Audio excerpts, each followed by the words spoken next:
Support for the Klyph Notes podcast comes from Acapella Apparel, an idea born from a love of hip-hop, funk, and soul music and its surrounding cultures. With fashion being a huge visual part of the cultures, they've created expressive images to pay homage, invoke nostalgia, and showcase the elements that make up the lifestyle and cultures of these genres.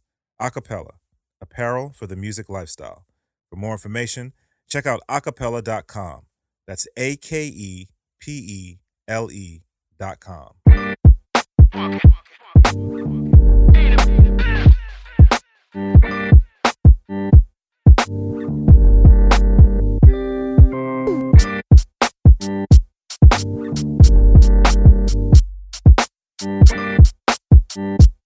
Last night, I think a lot of people feel like,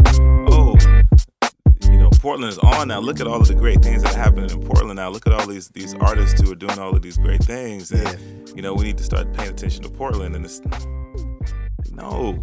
this ain't nothing new. It's not new. Nah. It's in the scene. I mean, Idris and I was building on that a little bit last night, where when the Pole Hops first started, right? We locally had to pack a room that was like close to 900 capacity 3 nights in a row. You know what I mean? With a mixed bag. It wasn't like, it's gonna be, just this style of whatever they was calling it, whether they was calling it conscious, whether they was calling it, reality, rap, street, whatever you want to call it. You would have a lineup, of maybe 5 to 8 artists that was completely opposite end of the spectrum, and it would make for a mixed bag, but everybody knew that they had to step their level of performance up. Right. And to do that consistently for so many years, the visionaries, you know what I mean? My man David Parks and Nuts, and Steven Spirit, mm-hmm. they knew that something was in the air. The level of performance and then the level of skill. Yeah. And then, it wasn't like 1 or 2 groups and you're like, we know they nice, or, it was like, good 10 to 12 solid groups. Right. Doing conscious. 10, maybe 8 to 10 groups doing whatever was called street reality, whatever you want to call it. So you had a nice, it was a balance. And then if you came to it one year and you wasn't on and you was just kind of getting your thing going, you was like, I want to be up there next year, rocking with these cats or these cats. And then if they studied your show, you knew as a alumni, if you will, mm-hmm. that you had to come with a new show. You know what I'm saying? You think even though it's a once a year thing, you couldn't just do the same songs, and you couldn't just get away with like, oh, y'all know me from last year, so we just gonna, call it in. Right. Nah. Right. Nah, man. It turned into theater. It was beautiful. So we just jumped right in, which I love doing, man. But let's take just a quick second to go back. So y'all see what it is, man. We're back with another episode of Klyph Notes. Yes, and yes. We are just celebrating the scene, man. Celebrating life, and y'all been hearing on the last several episodes. You've been hearing me say this. It's been a huge blessing to me to have an opportunity to have these conversations with people that I have just been a fan of for a number of years, and it's crazy to me to be able to do this, to chop it up with folk like this, to feel like, I got cats' numbers in my phone now. You know what I'm saying? So definitely grateful for that. Once again, shout out to X-Ray FM for being gracious hosts to the Klyph Notes podcast, and all those who are out there supporting. Shout out to people. And it was crazy. I was looking at the stats, man. We got people tuning in China and Spain. We literally international with this joint. So thank you everybody for tuning in and checking it out. But you heard a little bit of the conversation, but we got to do it proper, man, and do an introduction. So man, let everybody know who you are. I am Jumbo, a.k.a. Dr.ama, Origins, Origination, Lifesavers crew, Lifesavers movement, my original crew. Y'all know me. What's happening, world? Look, man, like, again, I gotta be fanboy for a minute, right? So we all fans of somebody or something. Right? Somebody inspire us. Right? You know what I mean? It's all right. Man, I came up here in 94. Mm-hmm. And I think it may have been one of the Pohops. You know, I was trying to get connected, trying to see what was happening in Portland musically. I think it might have been one. It was a Lifesavers show, and Yala performed. I think it was a Lifesavers show. Yala performed, and was walking into the venue. You were walking out of the venue, Mm-hmm. and I was like, "Yo, you Jumbo from the Lifesavers, yo, man, I just want to let you know I'm a fan, woo, woo, woo." And you weren't on some like, yo, thanks, peace, and kept it moving. Right. Like stopped, shook my hand, yo, what's your name? Ooh-doo-doo, chopped it up for a minute.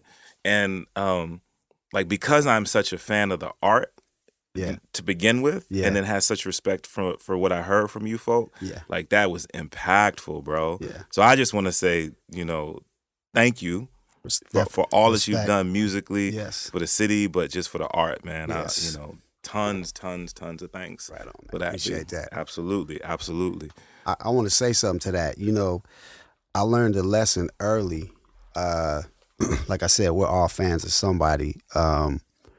We rocked with legends, Run DMC, when Jay was alive. Yeah. You know, and you know, we also listened. You know, we didn't just listen, but we lived by some of those lyrics that they spit. You know, they was a backdrop of us growing up. Right. That was our Beatles. Yeah. You know what I'm saying? That was our, you know, Parliament Funkadelic. You know what I'm saying? That was it for us. You know what I'm saying? And I remember a lyric where Guru, rest in peace, Gangstar, he was just like, give me a pound, say thank you, and keep it moving. And I was like, I understand that. Right. But at the same time, y'all just people. Yeah. So I'm going to respect your space. But I said, if that's me, you know, I want to know more than just, you know, thanks for the show. You know, I'm going to ask some questions. I'm not going to overdo it. But if, you know, I get to be in that position, I want to know your name. You know, you spent your money to come see me, to come hang out with me. On just a person level, I'm going to say, what's your name? How you doing?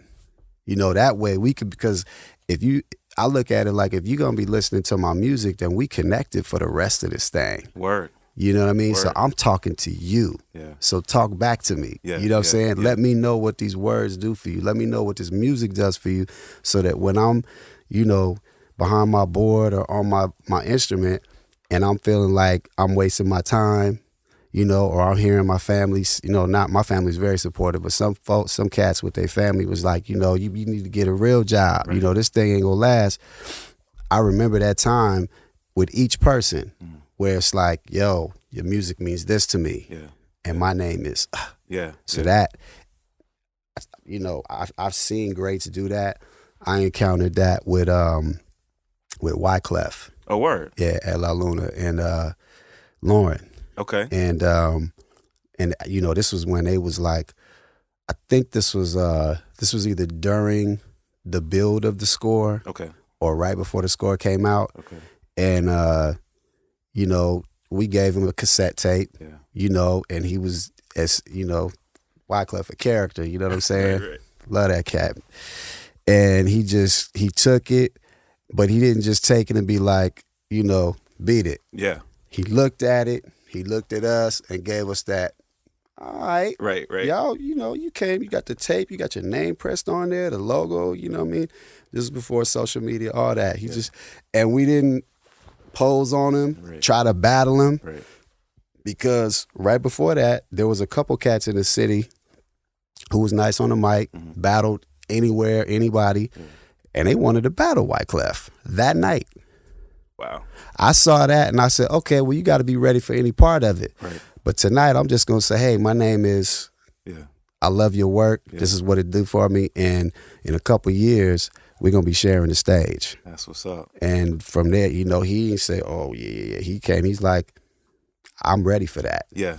I can't wait to see that. Yeah. You know what I mean?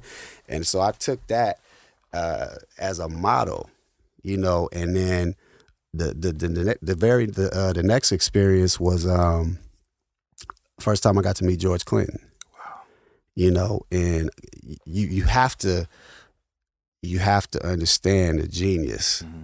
Now, there's no comparison Wyclef to George Clinton, but that's or even Run DMC, but that's just different levels of genius. Right. And this is, you talking about one of the fourth, you just say the word funk, you know what that means. Right. And he wanted to tell stories because he said, a lot of you young cats won't even come talk to me. Mm-hmm. You just look at me like I got these colorful strings in my hair. Yeah. Y'all seen pictures of cats in my band wearing big old diapers. Right. You know what I mean? I landed this ship, on my show, and your parents came out, but you won't come talk to me. He said, the fact that you came and wanted to know, what keeps you going. Yeah. And he said, sit down.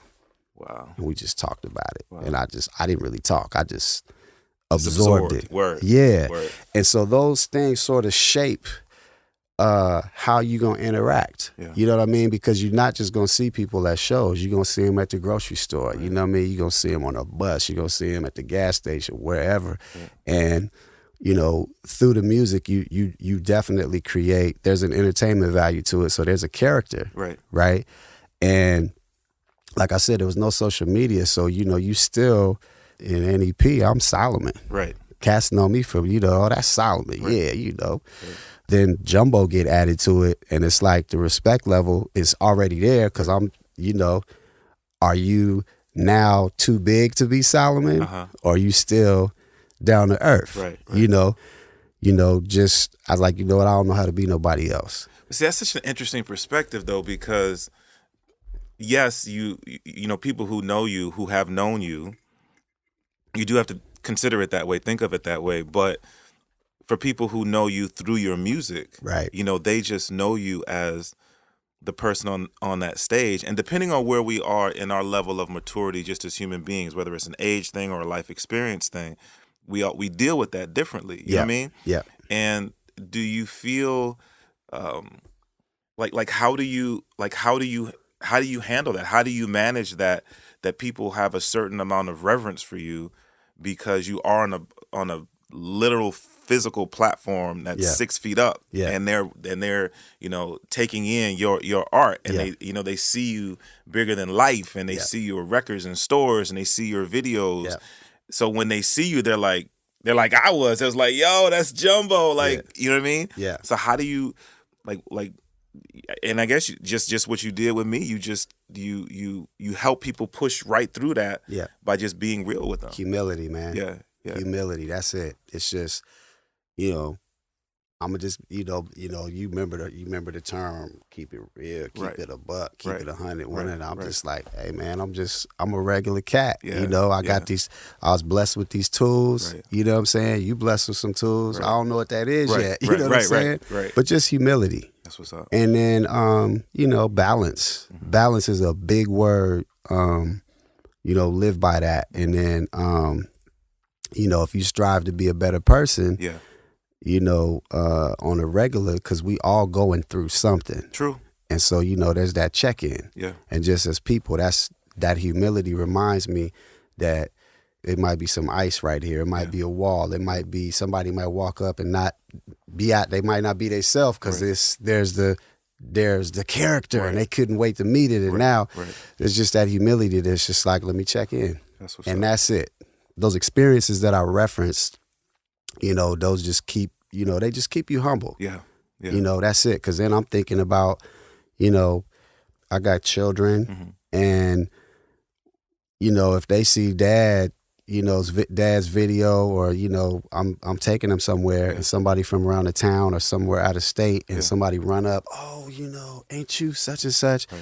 They just like, that's just dad. Yeah. You know what I'm saying? Yeah. Or my sisters, Yeah.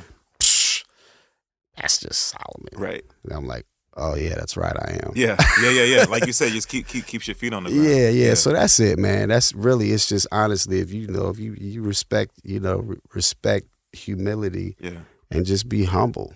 The ego can do some really, really damaging things to people who buy into this character that they create. Right. Some people don't know how to fall out of character. Yeah. And I think that hurts them, not just in terms of growing as an artist, but that also hurts the relationships, because that's really what you're doing. Yeah.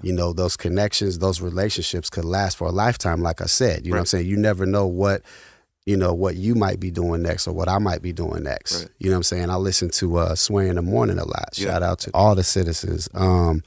And I really, really respect Sway. He's like a really solid example of a cat who has always been himself. Mm-hmm. He is a character because of who he is on that show, and then who he is to our culture. Right. But there's this realness that's like, if you see him, he busy, he doing moving, but he gonna stop and be like, what's good? What's happening? Right. How's the family? If he know you like that. Right. And if he don't, he's still gonna at least acknowledge you. And that acknowledgement is that there's a level of, oh, okay. Not about, oh, is he approachable or nothing like that. It's just, honestly, our community is a lot smaller than we think. Mm-hmm. And those relationships, if you damage those relationships, for thinking your character is bigger than the culture, Right. you already done. Right. And it's crazy because I've had an opportunity to see that a little bit in some of what's gone on here in Portland. Talk about small community. Portland is not that big. Right. Not big at all, really. Right. When you think about what we do here. Yeah. And have seen people who are feeling themselves a little bit. Yeah. And it's hard. It's a hard balance, I think, in the genre of hip hop, because so much of it is braggadocio, right? So much of it is, I have to show out. Right. So I get that. But I think sometimes we lose, I guess, just like you said, man, we lose ourselves in the character that we create, and not realize that at the end of the day, when the stage lights go off, you have to be you. That's right. And so when you deal with people, you have to look at the situation that you're dealing with them in and have the ability to go in and out of character, where you're not that you're being phony or fake. No, not at all. But just that, there's a time and a place. Right. And I think that, unfortunately, again, depending on what people are on their journey and their level of life experience, they haven't gotten that yet. Right. And I think some people have burned some bridges, and as a result are missing out on some opportunities. Yeah. So definitely depth to that. And I mean, think about it. I mean, we coming from a 21 plus tax perspective. Right. For the listeners, I'm talking about our age. Yes.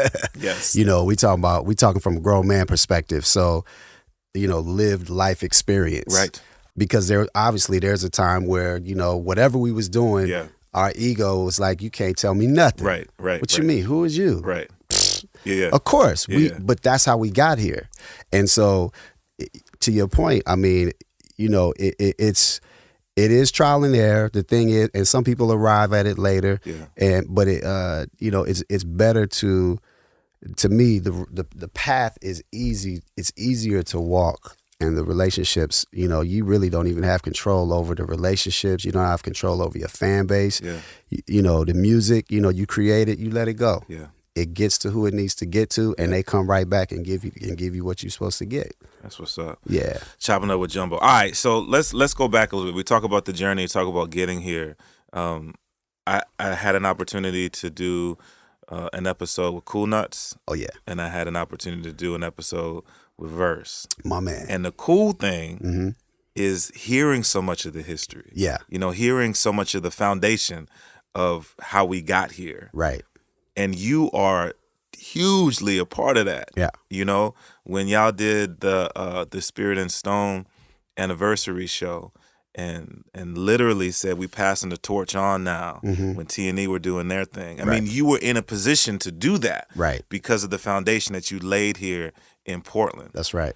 But I want to know your story. I want to know, how did you get the bug? How did you, I mean, it's funny, man, like, I know because of who I am as a human being. Right. I know that it is just it's ingrained in all of us in some format. Maybe it's not hip hop, but it's some sort of artistry. Maybe it's poetry, but the rhythm is there in all of us. I get that. But for you, what was the thing that made you go, "Oh, yep, that's the path." That's for me. the thing. Yeah. Wow. I think I knew. I knew early. Just coming from a musical family. Okay. I didn't know which instrument or what. I knew I wasn't gonna be a singer. Okay. That's not my gift. Okay. I hear it. Yeah. And I love it. But that wasn't it. My mother was a singer. Oh, she still sings. She doesn't sing out publicly, but churches and things like that. Word. Coming from a musical family, and it's interesting because my grandfather had an engineering mind. Okay. Like early. I'm talking about like World War II. Word. Engineering.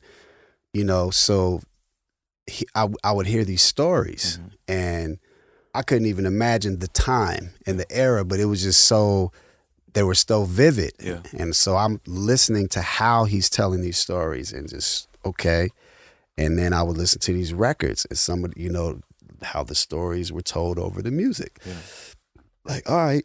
So then my uncle was a heavy Marvel comics collector. Okay, word. So, you got to have an imagination to be able to get through those, because those comics, which people see now in the movies with the Marvel movies, those stories were not necessarily made for children. Right.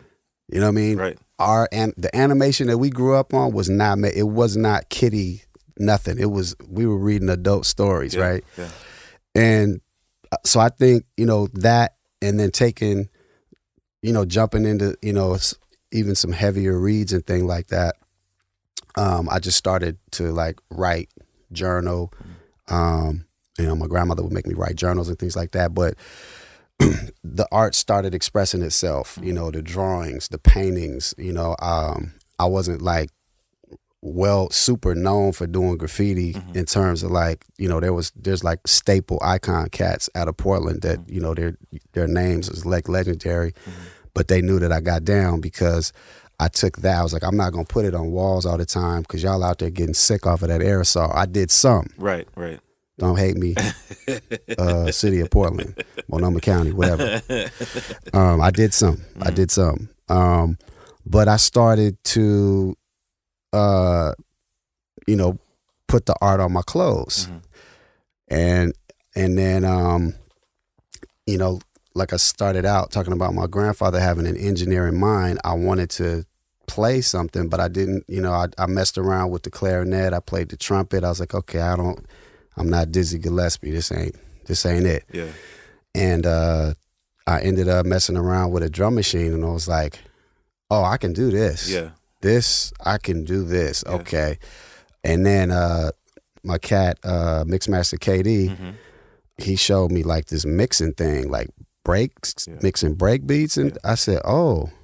So I was just fascinated by how he was making things work and finding records, and this is in the same kind of key and the tempo. And again, this was no Serato. Right. This was by ear, and the labels was covered. Yeah. It was none of that. It was just, he gonna do it with his finger and he gonna mix it. Sometimes the headphones was broken. Yeah. You didn't have no techniques. Yeah. He was just, the old beat up stereo that was, it was a television and it was deep dish. I remember that. Yeah. I remember that. And if you move the needle too far, it's gonna reject it. So he started doing that. And just the innovation, the hands-on innovation of that, it started coming out, because I was like, we just meet up and do it for hours. Yeah. You know what I mean? And then it was like, oh, we can capture this? Yeah, just press record and play. And then I learned that from my uncles had, the 2-inch tape, 1/2-inch tape. So they, with the reel-to-reels, and my uncle he'd record his music on the reel-to-reels, and I'd be sitting there fascinated watching that. Yeah. So then that just sort of morphed, man, and I was like, there's other cats out here doing this, and they're you know, probably better than me and more experienced, so I want to go learn. Yeah. Immediately, I'm like, all right, I can do this in my room forever, but I want to get better. I'm from like, you know, I used to be like right over off of 17th and Liberty, right off of where 15th run all the way to Deacon, right? Yeah. There was a spot over there called the Burning Spear. Okay. And that was a spot that was like, it was more than a cipher. That was like, the, you know, cast that was popping, locking, all that. That was it for a second. And some of the earliest MCs, DJs, crews, whatever, that's where it was. Word. And it, you know, it had to expand because it was just somebody's, you know, a place in their house, basement, garage, whatever you want to call it. It was right there. And that's where I saw this crew, these two MCs called Freak Control. And, you know, I saw them and I saw the original U crew. Okay. Shout out to my man, J Mac, Hakeem, and the rest of the crew. I saw two different styles, and I also saw the art of competing. Like you can throw these words at each other, you could throw these styles, this fashion, and you could be original. You could add your twist to it. Right. So some cats in there might have had the same kind of sweatsuit, different color. Yeah. Goggles, some ski goggles on. Yeah. You know, some jean. You know, somebody might have had a jean jackets with the picture of their character on it or whatever. I was like, oh, I can do that. So I just sort of hopped in. Yeah. And then it was like, I'm bopping. What you do? Yeah. I'm just here. Right. And then one time I got on the turntables, wasn't my records. Yeah. I didn't even look at the crates. Yeah. And I just asked, and it was a cat, Megatron, Skeeter. And that's what I originally Skeeter. He let me get on the turntable. He's even in the middle of a party. Yeah. And he was like, "You sure?" He's like, "You sure?" I'm like, "I got it." Yeah. And he's like, "Man, I don't know if I got any of the records that you want to play in here." But he had hip hop 12 inches, but then he had a whole nother crate of like funk and what the kids call boogie now. You know what I'm saying? Yeah. I was like, "Oh, I know these records." He like, "All right, go ahead." So I'm dropping, you know, Weak in the Knees, you know, and then going into, you know, gangsta, you know what I'm saying? And he's like, "Oh, wait." And then going, you know, from the originals to the hip hop records to sample them or replay them. Yeah. And he was like, "Oh, yeah. You was born to do this." Word. So he kind of was telling me like, that's what you're gonna make these kind of records because you understand how these records was made. Yeah. And so I took that idea and my man's drum machine, and I was like, just play a record, and I, you know, just play like the acapella. Yeah. And so we just would do drum beats to that. Yeah. So that just led to the idea of, oh, I could be a beatsmith. And then it was like, okay, and you know, there was a lot of cats that could you know, play on the keys. Everybody had their choice instrument. And I felt like if I only did one thing, if somebody get better, if somebody pops up better at it than me, you know, then I'm not gonna be number one. I'm not gonna be the top celebrity no more. Word. So I said, let me be good at all of it. Yeah. So then the freestyling came. I was like, I could battle. Yeah. I could come off the top of the head. Yeah. You know what I'm saying? My uncle, he used to write poetry. Yeah. So I just started. And then I was like, well, wait, what if I just look at what's in the room? And then the idea of freestyling and just building off of that from that storytelling from my grandfather. Yeah. And then, you know, I was like, oh, this is natural. Okay. And to the beat, it was nothing. Yeah. Now I had some congestion issues when I was a youngster, real bad. So I was like, okay, I'm running out of breath, so this ain't gonna work. Yeah. You know, it's just not, maybe this ain't the thing. Yeah. And my man Katie was like, nah, it's these other cats, you gotta meet them. So we go to different shows. So we hooked up with a couple different, you know, I'm not gonna walk down the path of the crews, all that I was in and whatnot. Yeah. I mean, I could do names on maybe a few, but not the entire walk, because we'll be here forever. Right. But then it was, you know, I'm still in school. So of course, mom's is like, she's like, do it. She's like, I want you love this, you passionate about this, do it. Finish school. Work. So I'm like, oh, I'm gonna make this work. Yeah. So I met this cat. Back then we called him Paulie Paul.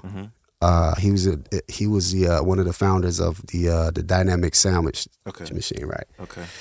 And there was this spot downtown, empty warehouse. It was like, I'm talking about soul hip hop. Empty warehouse, nobody in there, and they just put like this wooden platform, and then it almost looked like a throne, and then he just had the 2 turntables up there. And Paul was a tall cat. He had to be like about 6. I don't know. For me, for us back then, we was like, Paul was towering over everybody. So he looked like, I am king of the turntables. So I walk in there and I just hear this Mantronics bass line, and I was just like, that just blew my head. And so I remembered, what Skeeter had taught me about mixing, and what my man KD taught me about blending, and he sort of told me that I had a knack for like scratching percussive rhythms to it. That was my thing. Where his thing was more mixing, blending. He could do everything, but he's like, you really good at scratching, so you should try that, because these cats is like, they're starting to like learn about it, and if you do it out, then they might be like, oh, get in front of them. You might get a DJ name that way. So I'm like, all right.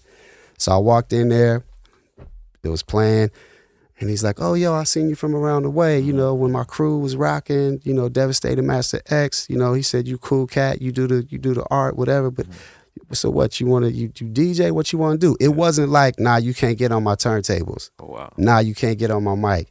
Nah, it was none of that. It was open, like, let's build. Like more community. I got on the turntables. He got this Mantronics record playing. I look in his crate, and it's nothing but like, hip hop 12 inches I never heard of. Okay. I was like, I don't know how I'm gonna mix this, because I don't know the tempo. I don't know what this sound like. And I just grabbed this Jungle Brothers 12 inch, and it was like, he hadn't played that joint yet. Yeah. And it was Straight Out the Jungle. Yeah. Boom. Okay. Yeah. I don't even know if he remembered that, because I think, if I remember correctly, he walked away for a while, and so I was just kind of doing it in the headphones, because I didn't want him to hear me messing up. Right. I was practicing with Straight Out the Jungle, but then he had the Criminal Minded Boogie Down. Okay. So that's what I played when he came back. Yeah. And then I remember cats walking in, and it was like, the bridge is over. The bridge is what? Yeah. And I just remember taking that moment and being like, okay, so I could DJ. That's how I started out. I could do the graph. All right. I might as well just learn all of it. Yeah. Because I feel like I'm gonna do it all myself. Yeah. Started out DJing, would hit the graph, and then later on the path, years later, I got with a crew where it was like real MCs. That's what my man. Before Verse was in another crew, and there were other cats that was like MCs. Like I was just like, I could rhyme in the cut, but I ain't show nobody I could rhyme yet. Right. And we would be at Bosco's basement recording. Every crew, I'm sure Nuts talked about it. I'm sure Verse talked about it. Absolutely, yeah. Bosco's basement. My man Bosco know it too. We was all in there making the worst songs ever. But see, Nuts said, I don't remember if he said it on record or not though, but Nuts said he got tapes. He said he got tapes, that's unreleased material. That's why I went ahead. I'm proud. I stand by anything I create, but I'm gonna tell you right now, some of them songs, and that was the other part I learned is, now you just let it go, because that's your history. That's your legacy. Right, you know what I mean? But some of them songs, I was like, oh, man, what was we thinking?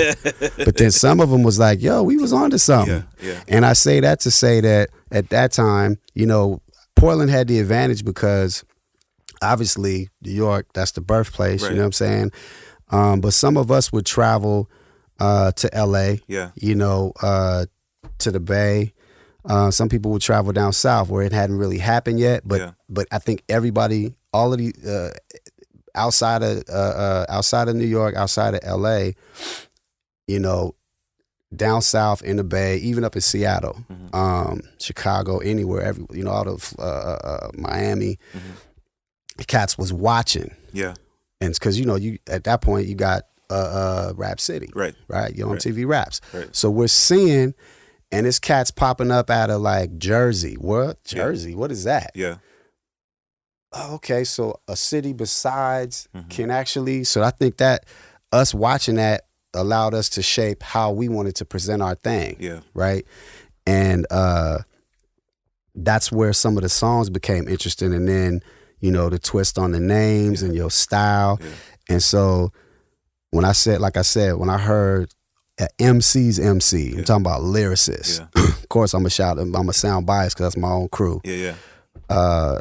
When I heard my man Verse, you know, back then he was Chillmaster Irv. In Bosco's basement, he was Chillmaster Irv with a group called The Crew. Okay. Shout out to my man Keith Beavers and my man Danny Melson. They was and you know, and my man Tony. They was like Portland's version of like Run DMC, but they wasn't Run DMC. They had their own thing. All of them was nice on the mic. Yeah. They had routines. Yeah. They had the fits, the sneaker. You know, they was on it. Yeah. So I said, oh, okay, so we can't do that. That's them. Right. That's their thing. Yeah, yeah.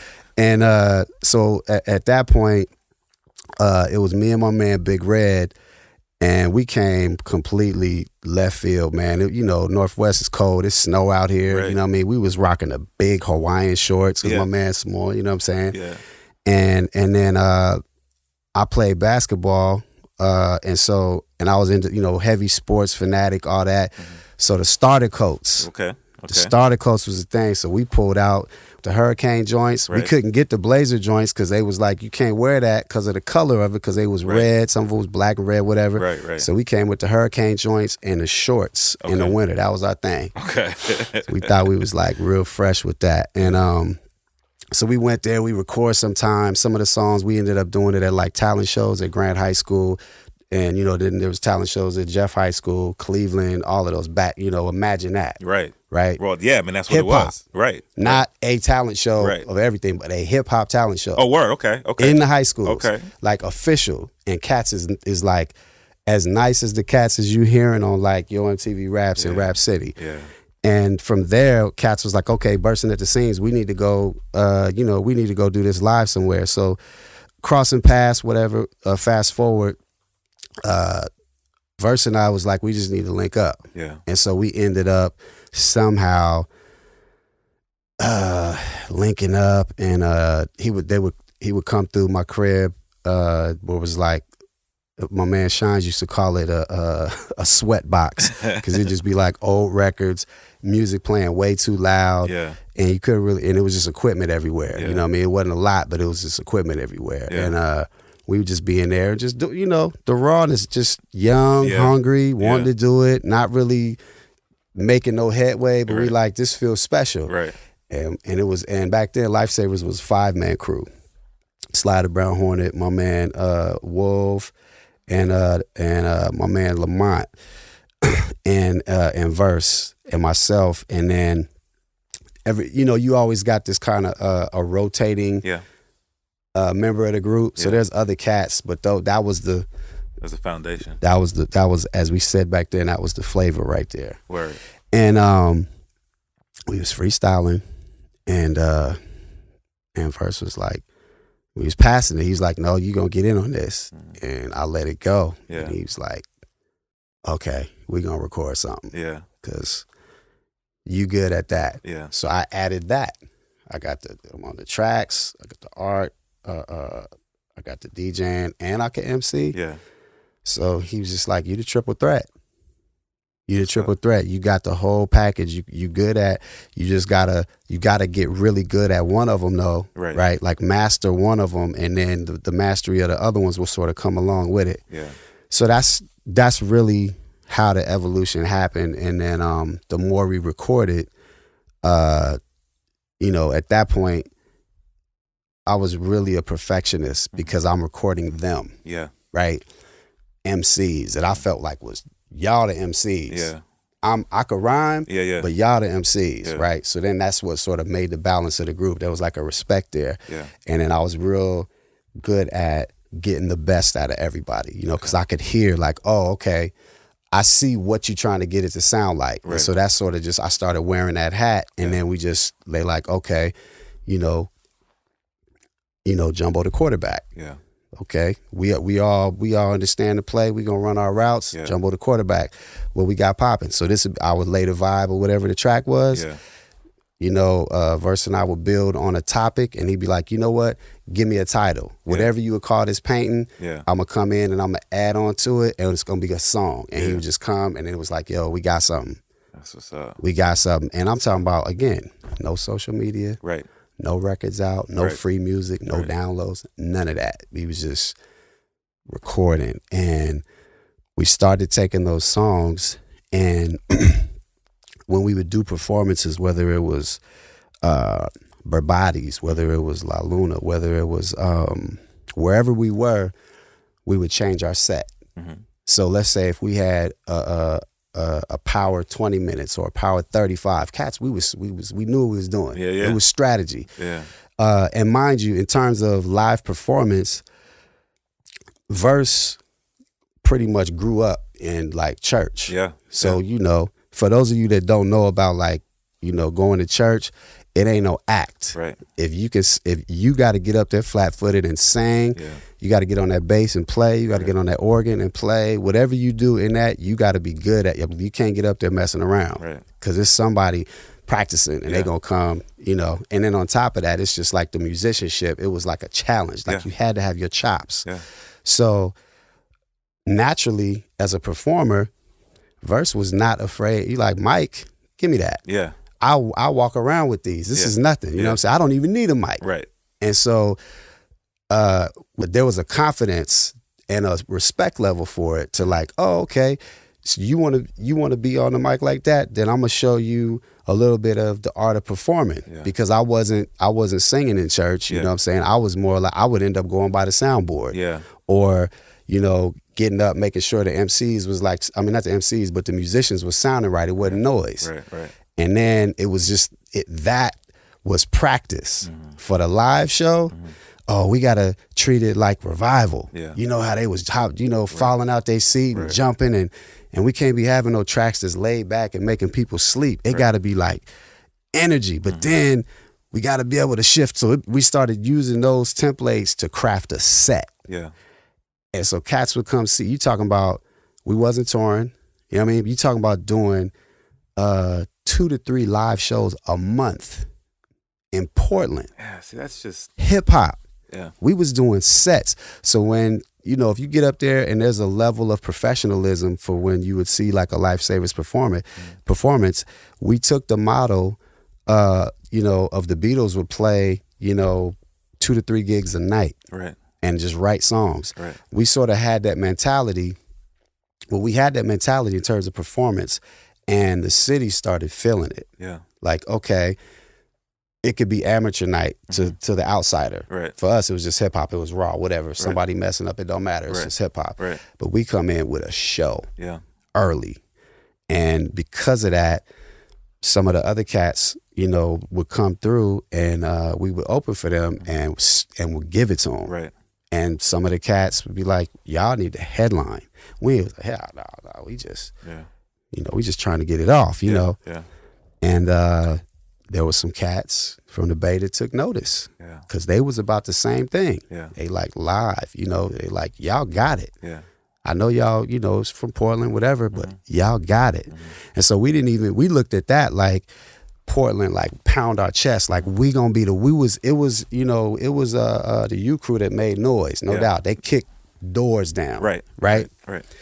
And then of course, I ain't talking about Portland, but just the Northwest now, mix, right. You had cats that kicked the doors down, but we was just like, all right, we're not gonna be the next U crew, we're not gonna be the next Mix a Lot. We're gonna be the first to really go global out of Portland. That's what we was thinking about before it happened. So we knew.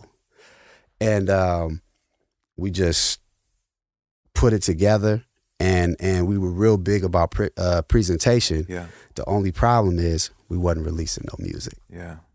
There was that, the difference of we saw people selling tapes out of their trunk. Right. We saw people, I bought a 12-inch of Too Short in the park.